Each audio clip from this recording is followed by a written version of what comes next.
Oh, you wouldn't. He left the radiator to pace the floor. Why not? It might be a good idea now I think of it. What would I lose? The few months to the end of the year? If they haven't given me a contract so far, it can only mean that they have no intention of reappointing me next year.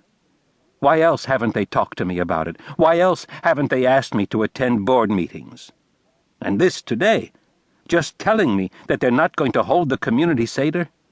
Yes, I'm sure that's what they have in mind. I am supposed to go through the motions for the rest of the year, marrying people, making little speeches at bar mitzvahs, giving my sermons on Friday night services. Then they'll notify me that for next year they are planning to make a change.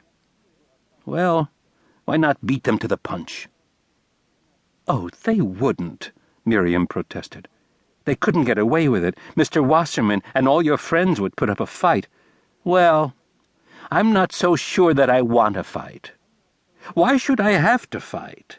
How long before I am accepted? I've been here 6 years now. I'm on my 7th year, and there's been a crisis about my job almost every year. They've either tried to fire me or done something that left me no choice but to resign. I'm sick of it. It shouldn't be a condition of a man's employment that he should have to spend his time and energy just to keep his job.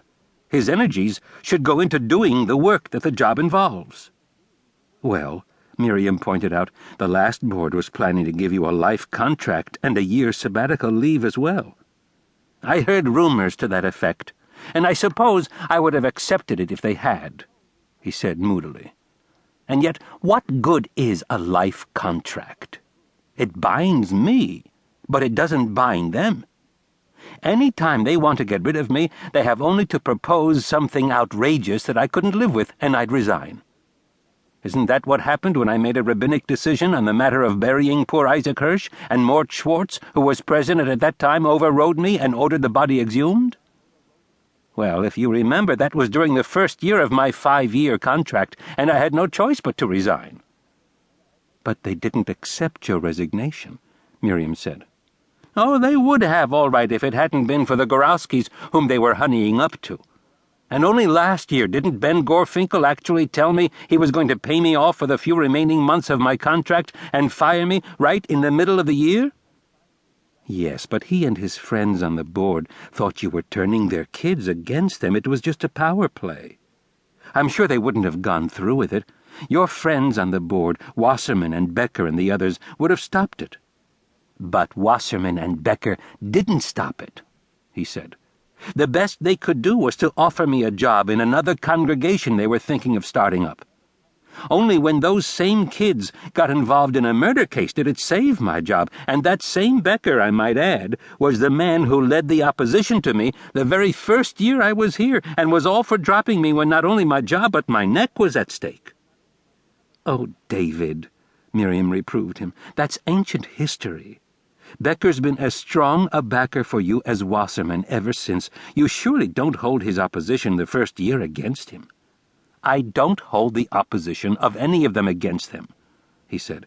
Neither Becker, nor Schwartz, nor Gorfinkel. They were all doing what they thought was for the best.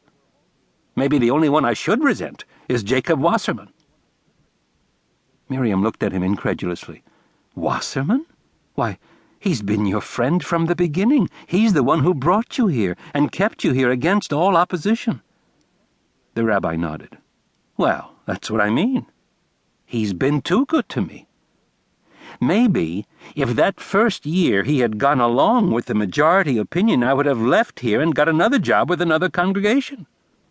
Maybe I've had to fight for my job here because I don't really belong. If after 6 years I still have to fight for my job, maybe it's the wrong job.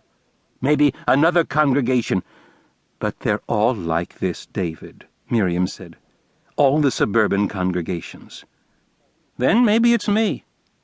Maybe I'm not flexible enough. Maybe I don't belong in the rabbinate at all, at least running a congregation. Maybe I ought to be in teaching or research or organizational work. He sat down on the sofa and faced her. Do you remember last Passover, Miriam? When we were sure I was through here and we decided that instead of hunting around for another job right away, we'd